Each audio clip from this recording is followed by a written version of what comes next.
네, 안녕하세요. 멘탈이 전부다의 철영입니다.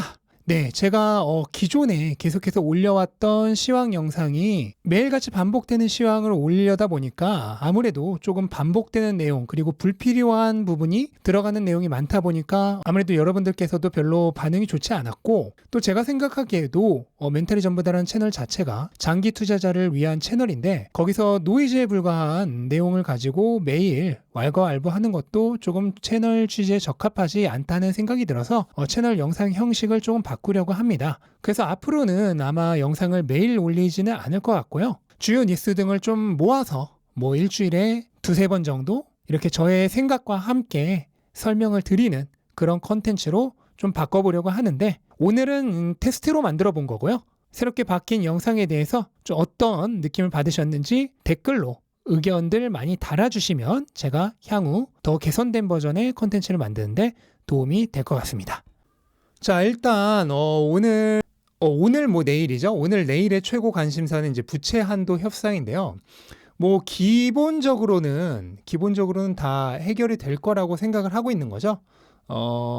일단 바이든 대통령이 내일 일본으로 G7 회의 때문에 출국할 것을 감안을 하면은 어떻게든 협상을 진행시킬 것이다라고 예상을 하고 있는데, 다만 메카시 쪽에서는 좀 의견이 달라요. 메카시는 지금 협상이 난항을 겪고 있다라고 얘기를 하고 있고, 오히려 이제 민주당 측이 협상보다는 차라리 디폴트를 원하는 것처럼 보인다라고 얘기를 하고 있는데, 요거는 이제 그 회담 전에 실무진들이 먼저 협상을 하잖아요. 거기서 실제로 좀 진전이 없는 것일 수도 있겠고, 아니면 그냥 단순히 언론 플레이 수도 있습니다. 협상에서 조금이라도 좀 유리한 고지를 가져가고 좀 여론을 등에 업기 위해서 일부러 언플을 좀 하는 거다, 그렇게 생각할 수도 있고, 기본적으로 지금 100년이 넘는 역사 동안 디폴트가 발생했던 사례가 없어요. 그런 사례 자체가 없고, 그래서 디폴트 가능성은 대단히 낮다고 대부분 다 시장은 생각을 하는 거죠. 오늘 시장이 오른 이유도 이거랑 마찬가지고요. 그 다음에 만약에 정말 최악의 상황이 발생을 하잖아요. 그러면 수정헌법 14조를 근거로 일시적으로 부채 한도를 무시하고 채권 발행 가능하다는 주장도 있습니다. 물론 이렇게 되면 나중에 법적 논쟁이 있을 수 있지만 일단은 디폴트는 피할 수 있다. 그리고 이제 그 유명한 1조 달러짜리 또는 2조 달러짜리 동전을 발행하는 것, 또는 금 등을 파는 것 같은 방법 등이 많기 때문에 지금 민주당 측에서도 어떻게 보면 약간은 이제 배째라 식으로 나오고 있는 거죠.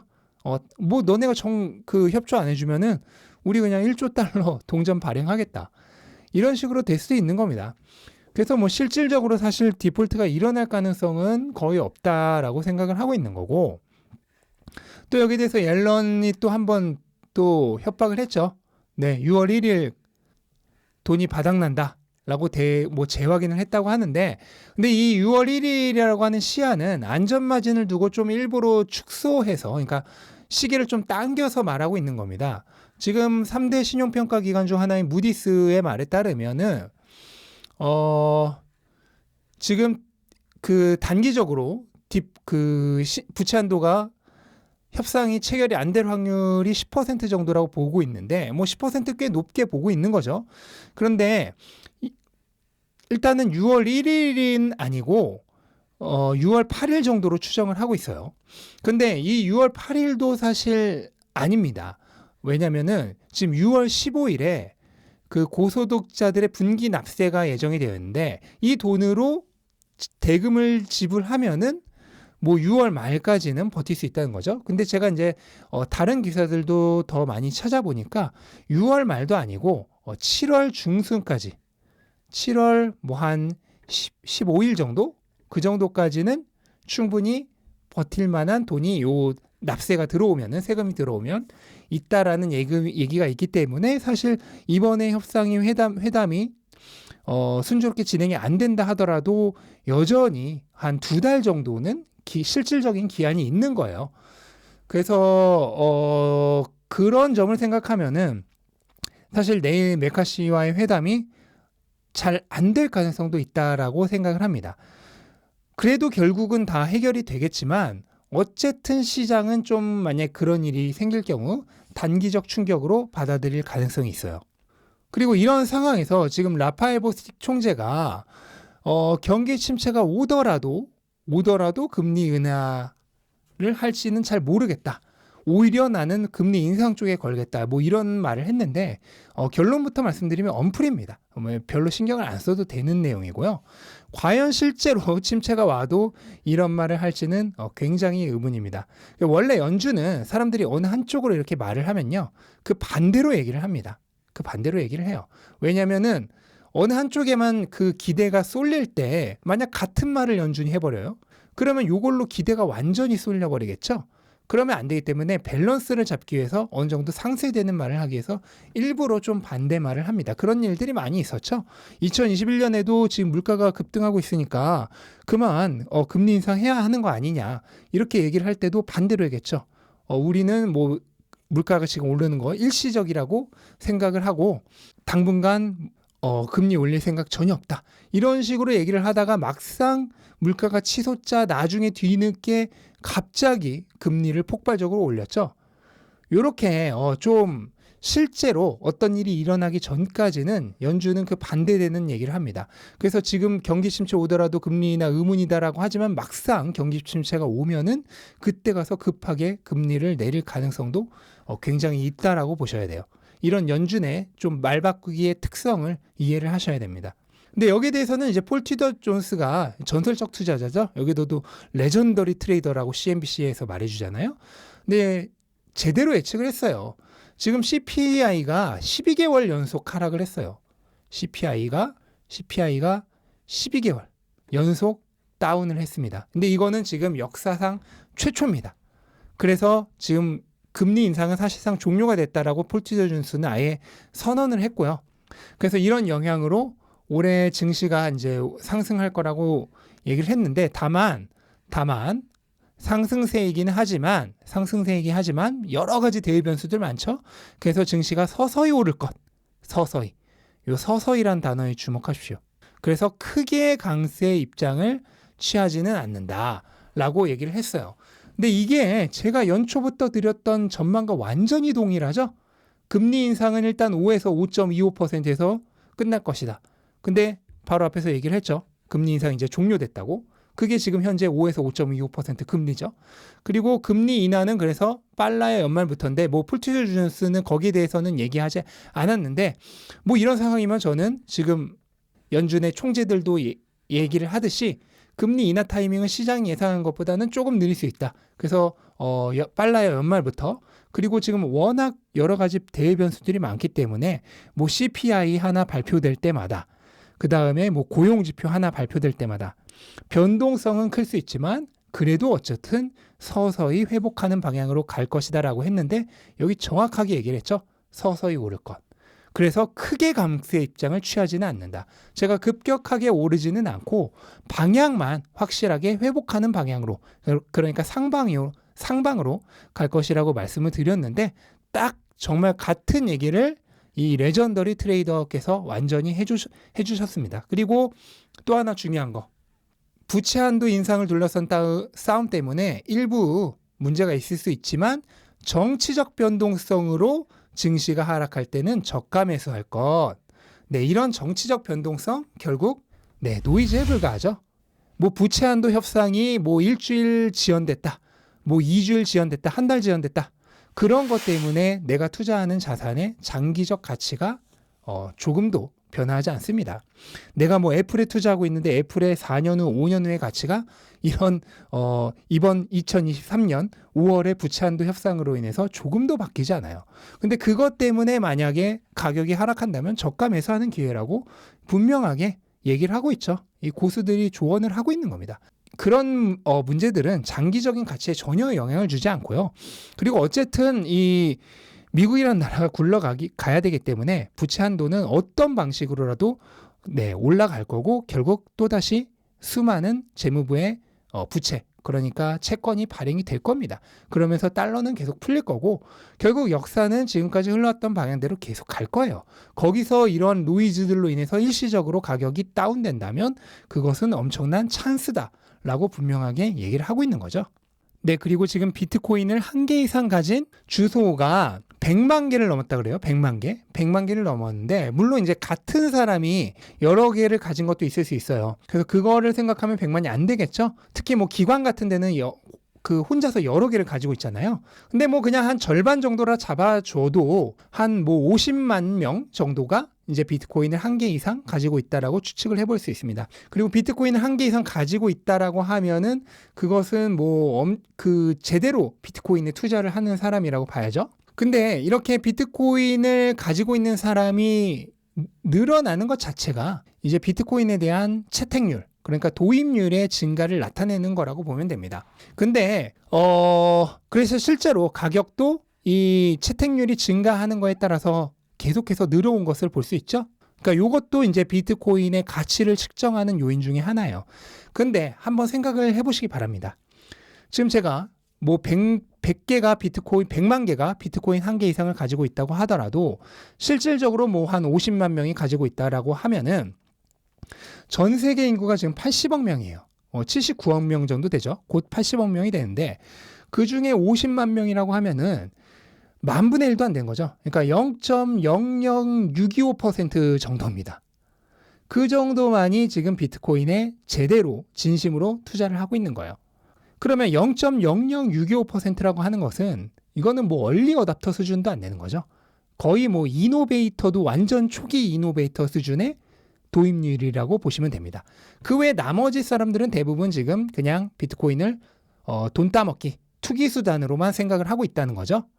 지금 전 세계 이제 약 비트코인 이제 1,900만 개가 조금 넘게 채굴이 됐는데 그 중에 10%가 조금 안 되는 190만 비트코인이 이제 중앙형 거래소에 보관되어 있어요. 그러니까 얘네들이 이제 사고 팔기 위해서 거래소에 나와 있는 거죠.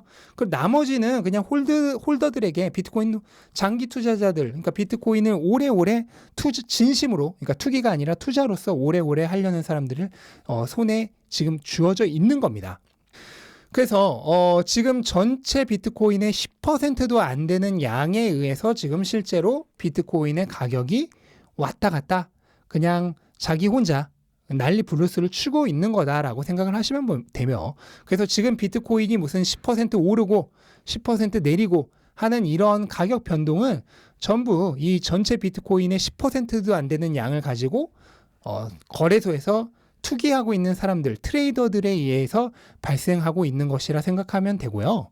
지금 정작 이 거래소에 있는 비트코인보다 훨씬 많은 300만 비트코인이 지금 영원히 사라졌다. 그러니까 실질적으로 주인 없는 주소, 뭐 죽었거나 또는 암호키를 잊어버렸거나 이래서 실질적으로 그냥 영원히 사라진 주소로 있다라고 합니다. 근데 여기서는 이제 보수적으로 300만이라고 했는데 제가 알고 있기로는, 제가 조사한 바로는 400만 이상입니다. 400만 이상.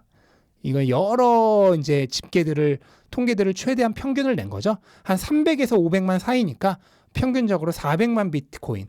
그러니까 전체 비트코인의 한 20% 정도는 지금 영원히 사라졌어요. 그리고 이 영원히 사라진 비트코인 주소는 시간이 가면 갈수록 더 늘어날 겁니다. 왜냐하면 암호키를 잃어버리는 사람도 계속 늘어날 거고, 그 다음에 비트코인을 가지고 있는 상태로 돌아가시는 분들도 계속 늘어나겠죠. 그래서 요거는 앞으로도 계속 늘어난다고 보시면 됩니다. 그리고 더 충격적인 것은 전체 공급량의 그거보다도 더 많은, 그러니까 완전히 잃어버린 20%보다도 훨씬 더 많은 40%가 실질적으로 휴면 상태다. 그러니까 한 760만 비트코인이죠.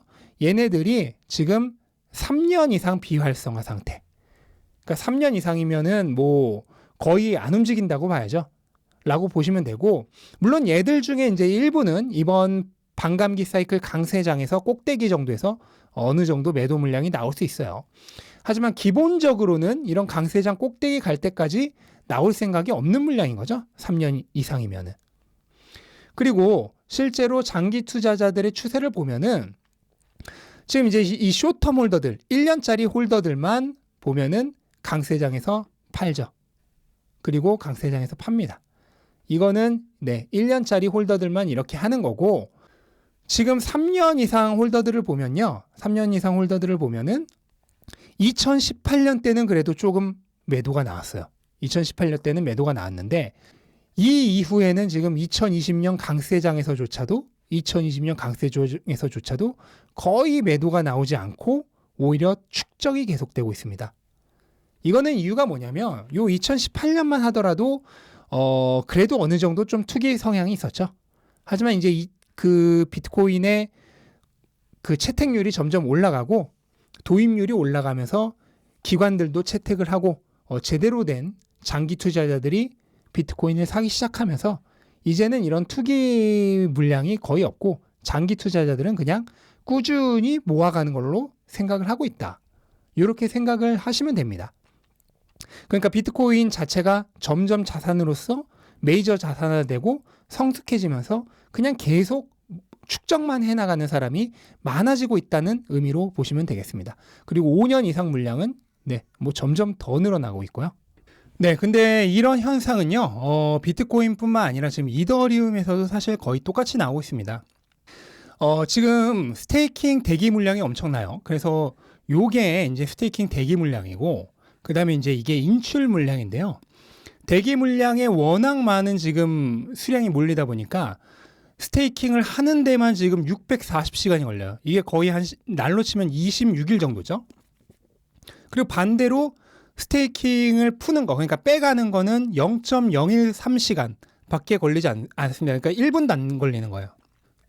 그냥 너도 나도 지금 스테이킹을 하려고 몰려들고 있고 빠져나가는 사람은 거의 없다. 그럼 왜 그럴까? 지금 팔 생각이 전혀 없는 거죠. 이제부터 지금 반감기 사이클 오면은 이더리움은 일반적으로 반감기 사이클에 비트코인보다 더 오르잖아요.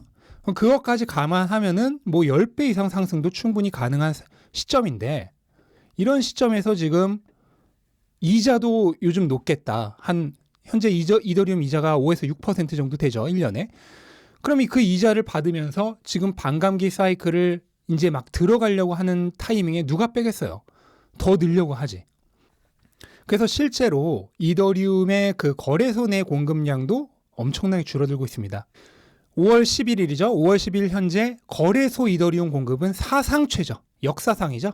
역사상 최저 수준인 1240만 개로 감소했다. 이거는 왜 그러겠어요? 앞에서 봤잖아. 다 이더리움 스테이킹 맡기려고만 하지 빼내가는 사람은 아무도 없단 말이야. 그러니까 지금 스테이킹 대기 물량만 26일치가 걸려 있는데, 이런 상황이다 보니까 지금 거래소에는 물량이 없는 겁니다. 그러면은 어떻게 되겠어요, 향후? 암호화폐의 유동성 공급이 크게 감소하면서 희소성으로 인해서 가격 급등이 일어날 수 있는 거죠. 그런데 지금 왜 현재 시점에서는 가격이 좀 하락하고 있느냐?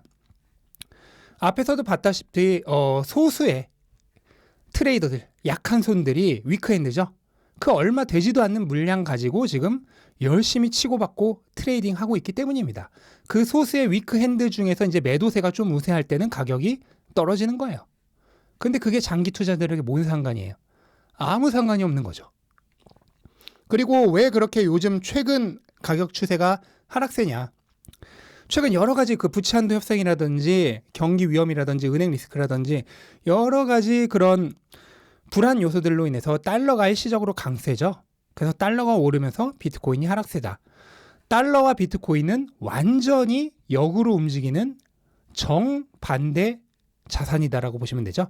달러가 오르면 비트코인이 내립니다. 달러가 내리면 비트코인이 오릅니다. 그냥 완전히 역상관계, 100% 역상관계라고 보시면 돼요. 그런데 지금 최근 달러가 어느 정도 여러 가지 불안 요소들로 인해서 상승하다 보니까 암호화폐가 떨어졌던 겁니다. 그러니까 앞에 보여드린 이 위크핸드들, 요 위크핸드들이죠. 이 위크핸드들이 전체 공급 물량의 10%도 안 되는 작은 물량 가지고 치고받고 싸우고 있는데, 상황이 이러하다 보니까 위크핸드들이 쫄아서 파는 사람이 더 많아서 최근 가격이 내려가고 있는 겁니다. 지금 달러를 보시면은 달러가 여기서 이제 헤드 앤 숄더라고 하는 우리말로 하면 삼봉이죠. 삼봉을 정확히 찍었죠. 삼봉을 정확히 찍고 지금 여기서 버티고 있어요. 그러니까 여기가 이제 왼쪽 어깨고 왼쪽 어깨고 여기가 이제 센터죠. 헤드죠. 그 다음에 여기가 이제 오른쪽 어깨입니다. 일반적으로 왼쪽 어깨보다 오른쪽 어깨가 조금 낮다고 하는 거죠. 이게 전형적인 헤드앤숄더 패턴입니다. 왜 오른쪽 어깨가 더 낮냐? 요거는 이제 하락 추세에서 하락 추세로 가는 와중에 잠깐의 반등이기 때문에 상승 추세로 갈 때의 그 지점보다는 모멘텀이 떨어져 있어서 일반적으로 하락 추세로 갈 때는 오른쪽 어깨가 낮은 경우가 훨씬 많습니다. 근데 지금 목선에서 지금 정확하게 버티고 있는 거예요. 이거는 최근에 이제 경제 상황이 불안해서죠. 하지만은 결국은 어떻게 돼요? 결국은 네, 떨어지게 돼 있죠. 뭐가 기다리고 있으니까 올해 말부터 금리 인하. 그래서 금리 인하가 확정이 되는 순간 지지선은 붕괴될 거고 네, 이후에는 폭풍 하락입니다. 그럼 그때가 오면은 달러와 정반대로 움직이는 비트코인이나 암호화폐 시장은 폭풍 상승이죠, 반대로. 이게 지금 이번 비트코인 슈퍼 사이클의 이유 중 하나죠. 반감기 사이클 플러스 금리 인하로 인한 달러 가치 하락 사이클. 네, 그리고 지금 엔비디아 주가가 미쳤죠. 여기서부터 살짝 상승을 하다가 여기서부터 이제 급속 상승으로 바뀌었어요. 그 다음에 지금 요 저항선, 여기를 지금 뚜를락말락. 이 거짓 돌파죠? 거짓 돌파 했다가 잠깐 들어갔다. 뚜를락말락. 이 냄비 뚜껑이 끓기 직전에 막 들썩들썩거리듯이 지금 그러고 있는 상황입니다. 만약 여기까지 뚫어버리면 진짜 이제 전고점을 향해서 약간 달려갈 가능성이 있는데, 저는 그런데 지금 이런 순간에서조차도 어느 정도 좀 광기가 섞여 있다라고 저는 좀 생각을 해요. 지금 상황이 어느 정도는 광기가 섞여 있는 상황이다. 왜냐면 지금 이렇게 급속 상승을 하는 동안 한 번도 좀 제대로 된 조정이 없었어요. 이게 좀 어느 정도 강한 조정이 그래도 한 번 정도 또는 두 번 정도는 나와줘야 이게 더 건강하게 오래 가는 거거든요. 근데 뭐든지 이 세상 모든 건 다 그런 것 같아요. 급하게 가면은 반드시 탈이 한 번 납니다. 그래서 제가 지금 비트코인이 지금 좀 어느 정도 강한 조정 받고 있잖아요. 이거를 되게 오히려 되게 건전하게 좋게 생각을 하는 겁니다. 그런 조정이 중간중간 한 번씩 나와줘야 어느 정도 이제 여기서부터 산 사람들과 새로 들어온 사람 손바꿈도 하고, 그래야지 평균 단가가 올라갈 거 아니에요. 그러면서 건전하게 오히려 오래 갈 수 있습니다. 이렇게 급하게 가면 오히려 좀 한번 탈이 나는 경우가 있어요. 그래서 실제로 지금 애널리스트들의 평가도 대부분 홀드나 셀이죠. 애널리스트 평가도 대부분 홀드나 셀이다. 지금 이렇게 광기가 있었던 이유는 바로 다 AI 때문입니다. AI 때문. 지금 빅테크들 이번 어닝에서 AI에 대해서 언급을 한 횟수가요. 구글은 무려 65번. 이거 마이크로소프트 때문에 발등에 불 떨어진 거죠. 그냥 티 나죠. 급한 거. 그 다음에 메타도 중요하죠. 56번. 그 다음에 마이크로소프트도 50번. 아마존조차도 12번. 애플은 별로 안 왔네요. 4번. 이렇게 AI가 지금 최고의 화제가 되고 있기 때문에 그거에 이제 최고 수혜주라고 불리는 모든 AI가 결국은 엔비디아로 오는 거 아니에요? 구글이 뭐 AI를 쓰려고 하더라도 엔비디아 그래픽 칩을 써야 되고, 메타도 마찬가지, 마이크로소프트도 마찬가지, 아마존도 마찬가지. 그러니까 골드러시 시대로 치면은 그 금을 캐는 게 아니라 곡괭이를 파는 거죠. 곡괭이를 파는, 청바지를 파는 그런 회사가 엔비디아다. 그래서 결국 모든 회사들이 엔비디아의 그래픽 칩셋을 써야 되기 때문에 엔비디아로 다 수렴한다. 그런 기대 때문에 급등을 하고 있는 겁니다. 그래서 얼마 전에 이제 구글도 바드 출시하고 바로 주가가 이틀 만에 거의 10% 올랐죠. 근데 엔비디아는 그 모든 수혜가 집중되는 지점이다. 근데 이거는 맞아요. 엔비디아가 4차 산업혁명에 어떻게 보면 이제 필수주죠. 필수주. 4차 산업혁명의 필수주식이자 핵심인 건 맞습니다. 그래서 언젠가는 전고점도 뚫을 거예요. 분명해요. 이 가치도 결코 낮은 것은 아니다. 하지만 단기적 급등은 분명 한 번 정도는 좀 해소를 할 필요가 있다. 그렇다면 강한 조정이 언제든지 올 수 있다는 거예요. 그러면 만약 지금 이거 올라간 것만 보고 엔비디아를 사고 싶으신 분들이라면 본인이 들어가자마자 그 강한 조정이 오면은 그거 견딜 수 있냐는 거죠. 그거를 생각을 해야죠. 그래서 제가 전환의 규칙에서 늘 말씀드렸죠. 전환의 규칙 뭐죠? 가장 중요한 거? 네, 돈생강사. 돈생강사가 가장 중요하다. 돈센 강사가 가장 중요하다. 장기간에 거쳐서 리스크를 노멀라이징 하면서 리스크 평탄화하면서 장기간에 걸쳐서 사면은 지금 엔비디아도 만약 이렇게 샀으면 매수 평균가 한 요 정도겠죠. 그러면은 요만큼 이득인 거죠. 그래서 장기간에 걸쳐서 리스크 노멀라이징 하면서 비용 평균 매수법으로 진입을 하는 것이 가장 좋다. 이렇게 말씀을 드리고 싶고, 그 다음에 지금 엔비디아 가격이 이제 289달러인데, 제가 이제 3월에 냈던 목표 주가에 도달했죠? 네, 3월에 냈던 목표 주가에, 네, 도달을 했습니다. 3월에 냈던 목표 주가에 도달을 했고, 이때는 이제 272달러인데, 지금 이제 목표 주가에 도달을 했어요. 그래서, 제 기준으로는 이제 안전 마진이 이 가격에서는 없는 거죠. 그러니까 홀드죠. 홀드인데, 다만 이제 5월 24일, 그러니까 이제 다음 주인가요? 다음 주에 24일 날 엔비디아가 실적 발표를 해요. 그래서 그 실적 발표 결과를 보고 제가 이제 또 새롭게 뉴 목표 주가를 좀 한번 만들어 보겠습니다. 근데 이제 AI에 관련된 그 관심도가 올라간 만큼 목표 주가는 아마 좀 오를 가능성이 높죠. 하지만 그거를 감안하더라도 이런 급등을 만족시켜 줄 만큼 목표 주가가 오를 것 같다라고는 개인적으로는 좀 생각하기가 어려운데, 어쨌든 실적 발표 이후에 좀 재평가를 해보도록 하겠습니다. 네, 이렇게 오늘 일단 새롭게 테스트로 만들어 본 영상 마무리했고요. 새로운 영상 형식에 대한 의견 있으면 댓글로 남겨주시면 좋겠고, 영상 도움되셨으면 구독과 좋아요 부탁드리겠고요. 이만 마무리하도록 하겠습니다. 즐거운 하루 되시기 바랍니다. 감사합니다.